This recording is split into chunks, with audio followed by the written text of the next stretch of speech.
시편 145편입니다. 1절에서 13절 말씀, 왕이신 나의 하나님. 이런 제목으로 오늘 말씀을 또 상고하도록 하겠습니다. 다윗의 찬송시 이렇게 되어 있죠. 1절, 2절 말씀 우리 함께 합독하시겠습니다. 시작. 왕이신 나의 하나님이여, 내가 주를 높이고 영원히 주의 이름을 송축하리이다. 내가 날마다 주를 송축하며 영원히 주의 이름을 송축하리이다. 아멘. 이 시편이 150편으로 되어 있는데 테힐림, 찬양들, 시편들이 이렇게 한 편씩 한 편씩 조각들로 되어 있죠. 그래서 시편이라고 부르는데, 이 시편이 이제 우리가 벌써 145편이니까 이제 150편으로 되어 있기 때문에 거의 이제 끝부분에 와 있잖아요. 근데 시편을 1권부터 5권까지를 크게 이렇게 나누면, 반으로 이렇게 나눠보면 1편부터 75편까지는 탄식의 시가 있고 찬양의 시가 있는데, 탄식의 시가 훨씬 많아요. 그래서 이게 한 70% 정도 되고, 대략적으로 한 30% 정도가 찬양시입니다. 근데 이제 76편부터 이제 150편까지는 거꾸로 되어 있어요. 탄식시가 30% 정도 있고, 그러니까 찬양시가 한 70% 정도 이렇게 반대 현상이 나타납니다. 그 중에서도 이제 오늘 145편 다음에 5편의 시가 있는데, 그 시들은 다 할렐루야라고 하는 그런 그 단어로, 그런 그 시어로 시편이 시작돼요. 그래서 그 부분을 또 따로 146편부터 150편까지를 할렐루야 이렇게 한 묶음으로 또 묶습니다. 그렇게 이제 묶어놓고 보면, 이렇게 크게 분류를 해놓고 보면 우리의 삶이 이 안에서도 보여지죠. 우리의 삶이 어떻게 보여지냐면, 이 시편에 있는 대로 우리의 삶은 탄식하고 하나님 앞에 우리의 그 고통, 또 고난, 또 우리의 어려움, 이런 것들을 하나님 앞에 탄원하는 그런 탄식이 참 많은 부분을 차지한다. 그렇죠? 우리가 성도가 되어서 우리의 신앙생활을 보면 참 힘들고 어려운 일들, 하나님 앞에 탄식할 수밖에 없고 하나님 앞에 부르짖어서 호소할 수밖에 없는 그런 형식으로 이 시편이 구성되어 있어요. 그런데 이제 뒷부분에 오면은 우리 성도의 삶에 탄식이 사라지지는 않아요. 아무리 믿음이 좋고 또 신앙적으로 성숙했다 할지라도 힘들고 어려운 일은 우리가 이 땅에, 죄 많은 이 세상에 살아가면서 사실은 완전히 없어지지는 않는다. 이 시편이 보여주는 메시지예요. 그러나 우리가 예수 그리스도를 주님으로 믿고, 그리고 시편 119편처럼 우리의 삶 전체가 말씀을 붙잡고, 또 말씀이 우리를 붙잡아 주시면서 우리가 성숙해 가면 뭐가 더 늘어나냐면, 하나님 앞에 감사하고 찬양하고 이런 부분들이 점점 늘어나는 거예요. 이 시편의 구조처럼 우리 한마음교회 성도들이 어린아이의 신앙, 또 아직도 성숙되지 못한 신앙에서 이제는 성숙한 신앙으로 이렇게 성장해 가면서 우리의 삶의 그 모습도 하나님 앞에 탄식보다는 찬양이 점점 늘어나는 그런 복된 삶이 되시기를 주님의 이름으로 축원합니다. 이게 이제 시편의 구조예요. 그래서 탄식은 사라지지 않는다. 그러나 우리의 삶이 탄식으로 끝나지는 않는다. 이렇게 이제 정리가 되는 것이죠. 시편을 이렇게 정리를 해놓고 보니까 이렇게 되어 있어요. 그래서 오늘 이 시편 145편도 사실은 아주 중요한 위치에서 중요한 형식으로 되어 있다는 것을 이제 발견하게 됩니다. 다윗의 시라고 되어 있는 게, 다윗의 시가 73편이 다윗의 시인데 대부분은 다 앞쪽에 배치되어 있어요. 그리고는 찬양의 시도 있지만 주로 탄식시, 너무 자신의 삶이 고단하고 또 고통스럽고 그 고난의 한가운데를 통과하면서 하나님 앞에 탄원하는 그런 시어들로 가득 차 있는데, 이 뒷부분에 있는 시편 다윗의 시들은 점점 탄원보다는, 또 탄식보다는 하나님을 찬양하는 그런 그 시편들로 점점 채워지다가, 맨 마지막에 이제 다윗의 시라고 되어 있는 표제어로 되어 있는 이 시편 145편은 다윗의 찬송시 이렇게 되어 있습니다. 다윗의 시 또는 다윗이 어떤 형식의 뭐 마스길이라든지 이런 형식에 맞춘 노래 이런 식으로 이렇게 되어다가 맨 마지막에 이 145편이 다윗의 시라고 표제어가 되어 있는 마지막 시인데 다윗의 찬송시로 되어 있는 거예요. 그래서 제가 이 형식을 이렇게 살펴보면서 성도들의 삶도 이렇게 되어 있구나. 우리가 지금 고단한 이민자의 삶을 쭉 살아가면서 시편처럼 시편에 있는 것처럼 이 탄원, 탄식, 그 고난의 깊은 밤중 또 고난의 깊은 터널을 통과하면서 하나님 앞에 탄식할 수밖에 없는 그런 현실을 우리가 살아가지만 우리의 삶은 탄식으로 끝나지 않는다는 거예요. 뭘로 끝나요? 찬양으로 끝나는 것입니다. 이게 성경 전체의 주제이기도 하고 또 시편의 150편이나 되는 긴 시편의 이야기가 이렇게 되는 거죠. 그래서 맨 마지막에 5편은 할렐루야, 할렐루야, 할렐루야로 맞춰지는 거예요. 너무 놀랍죠? 우리 성도들의 삶도 마찬가지입니다. 우리가 이제 이 세상의 삶을 살다가 어느 날 호련히 우리가 부활의 몸으로 영의 몸으로 부활되어지고 변화되어진 후에 우리가 할 일이 뭐냐면 우리가 하는 일 중에 가장 소중한 일이 뭐예요? 하나님 앞에 가서 찬양하는 일이에요. 천국의 삶이 어떤 삶이에요? 찬양의 삶입니다. 그래서 이 시편의 구조가 또 그렇게 되어 있는 걸 보고 제가 감동이 되었어요. 제가 맨 처음에 이 시편을 이제 호기롭게 시작해가지고 한 중간쯤 오니까 너무 힘들더라고요.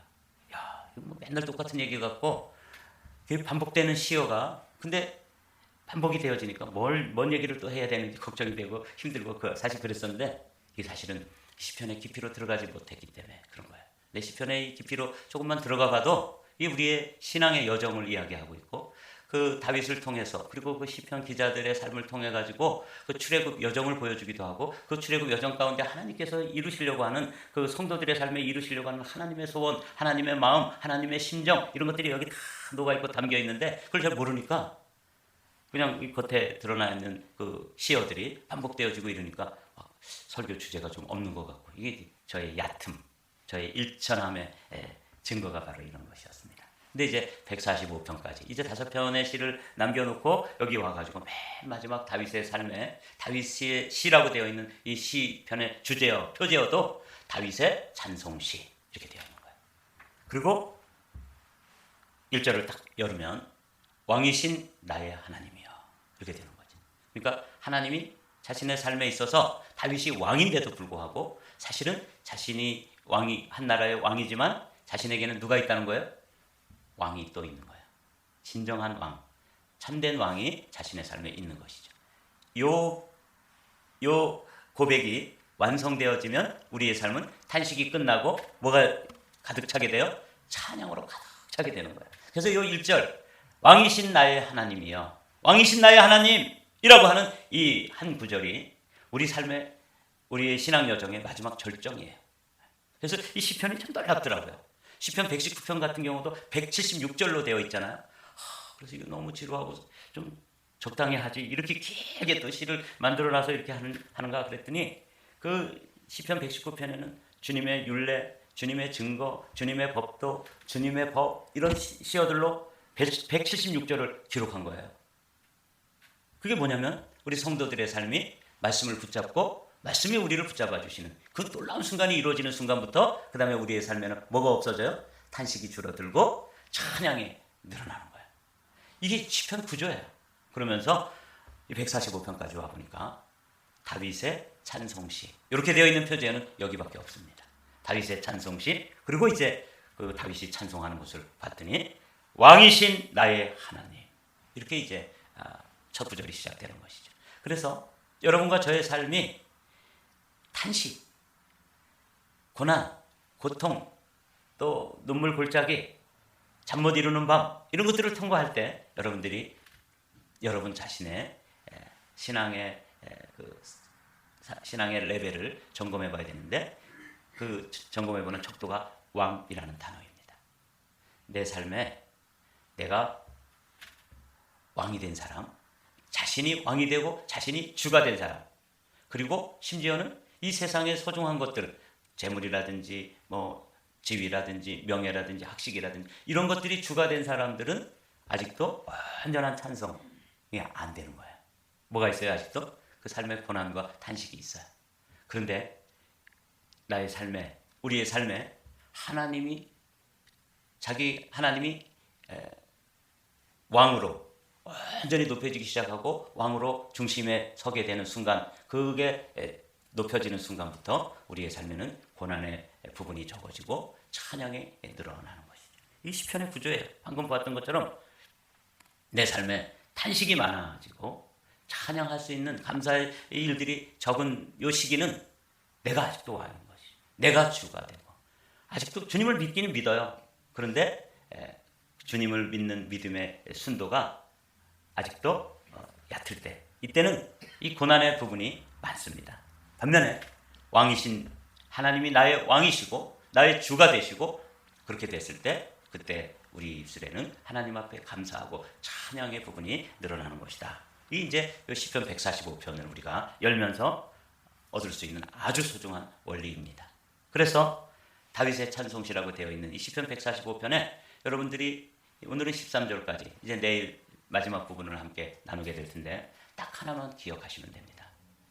내 삶에 이민자로 살아가는 내 인생의 신앙의 여정 가운데 주님은 진정한 의미에서 다윗도 왕이신 나의 하나님, 왕이었던 그 다윗조차도 하나님을 왕으로서 완전히 그분을 높여드리고 그분이 인정되어지고 그분이 그렇게 선포되어지고 고백되어질 때 그의 삶에는 찬송과 감사가 넘치게 되는 것이고, 그게 자신이 왕이고 하나님을 믿는다고 하지만 아직도 자기가 왕이고 아직도 자기 중심에 자아가 주인이 되어 있던 그 시간에는 고난과 탄식과 어려움과 이런 것들이 가득하게 되었다. 그래서 오늘 이 시편 145편을 딱 열면서 여러분들이 왕이신 나의 하나님, 이 부분을 여러분들이 기억하시면 돼요. 그렇구나. 그래서 이제 우리는 다윗도 자기가 왕이면서도 하나님을 왕이신 나의 하나님, 이게 맨 마지막에 고백되어진다는 사실을 기억하시면서 우리 자신에게 이제 질문을 해야 되는 것이죠. 내 신앙의 여정에서 주님은 몇 퍼센트 왕으로 고백되어지는가? 이렇게 질문을 해보면 이 답이 나와요. 이런 것이구나. 그래서 한번 이제 읽어보도록 하죠. 왕이신 나의 하나님이여, 내가 주를 높이고 영원히 주의 이름을 송축하리이다. 그래서 이제 왕, 주라는 단어가 나오잖아요. 이 주라는 단어는 왕보다 또 더 귀한 단어예요. 왕을 한자로 쓰면 이렇게 쓰잖아요. 제가 여기다가 프레젠테이션을 했으면 더 좋았을 텐데, 주라는 것은 이 왕 위에 또 하나가 또 있는 거예요. 왕보다 더 높은 게 주예요. 그래서 하나님이 다윗의 삶에 있어서 왕 중에 왕이시고 주 중에 주가 될 때, 그때 찬양이 완성되는 거예요. 이 시편이 완성되는 거예요. 그리고는 이제 나머지 5편은 어떻게 된다고요? 할렐루야, 할렐루야. 그냥 그게 반복되어지는 거예요. 시작도 할렐루야, 끝도 할렐루야. 이렇게 되는 삶. 그래서 여러분과 저의 삶이 오늘 요 왕, 또 주라고 하는 요 단어에 여러분들이 주목하시고, 다른 건 다 잊으시더라도 내 삶에서 우리의 신앙의 중심에 진정으로 예수님이 왕이시고 예수님이 주님이라고 하는 고백이 100%까지 되어지면 여러분의 삶에 탄식은 끝나고 찬양만 넘치게 될 줄로 믿습니다. 이게 시편의 구조예요. 그래서 다윗은 그렇게 고백하는 것이죠. 하나님은 왕이십니다. 누구의? 나의 왕이십니다. 이렇게 고백하는 거죠. 왕이신 나의 하나님이여, 내가 주를 높이고 영원히 주의 이름을 송축하리이다. 여기 보면 이제 오늘 킹 제임스 버전으로 이렇게 해놓은 여러분들에게 적어드렸는데, 여기 보면 송축이라는 말이 bless라고 되어 있죠. 하나님을 축복하는 거예요. 하나님을 우리가 어떻게 축복해요? 그러니까 너무 황송해서 송축이라는 단어로 되어 있고, NIV를 보면은 praise라는 단어로 번역이 되어 있지만 제가 킹 제임스 번역이 원어에 훨씬 가까운 의미예요. 하나님을 bless 하는 거예요. 그러면 주님께서도 우리를 또 bless 해주시는 거죠. 내가 날마다 주를 송축하며. 그래서 이제 여기서 다윗이 하나님을 어떻게 bless하고 찬양하고 송축하는지를 보여주는데, 주를 높이고 영원히 주의 이름을 송축하리이다. 하나님을 송축하는 방식을 한번 왕이신 그분을 어떻게 송축하는지 그 시어 중에서 살펴보면서 넘어갈게요. 내가 날마다 주를 송축하며 영원히 주의 이름을 송축하리이다. 그래서 날마다 영원히 이렇게 되어 있는 것을 발견하게 돼요. 하나님을 찬양하는 것은 매일매일 삶 속에서 이게 이제 천국의 삶이거든요. 날마다 영원히 하나님을 찬양한다는 거예요. 또 보십시오. 여호와는 위대하시니 크게 찬양할 것이라. 그래서 큰 소리로 자신의 전 존재를 동원해 가지고 하나님을 찬양하는 거예요.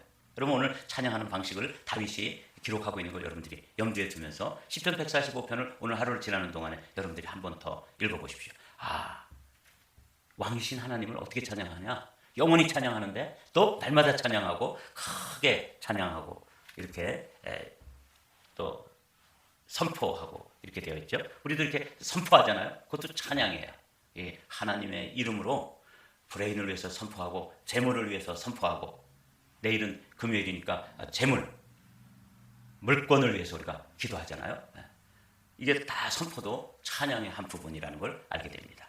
주의 존귀하고 영광스러운 위엄과 주의 기이한 일들을 작은 소리로 읊조리리이다.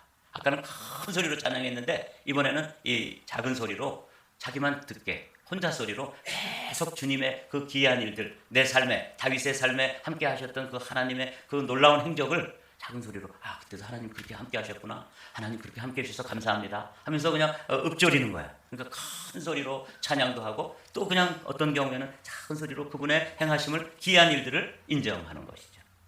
사람들은 주의 두려운 일의 권능을 말할 것이요 나도 주의 위대하심을 선포하리라. 그리고 대화 가운데서도 그분을 말하고 그리고 선포하는 거예요. declare라고 되어 있더라고요. 영어 성경에 보니까. 그러니까 선포하고 대화 중에서도 하나님의 왕대심, 하나님을 송축하고 작은 소리로도 하고 큰 소리로도 하고 날마다 하고 이런 말들이 계속 반복되어지는 걸 보면서 다윗의 삶이 이제 여기는 아주 절정에 이르러구나. 아주 성숙한 그리스도의 장성현불랑에 이른다고 그랬는데 이 부분에 이제 이룬 거예요. 우리 성도들의 삶이 또 목자인 저의 삶도 이런 부분까지 이렇게 성장해 가야 되는구나.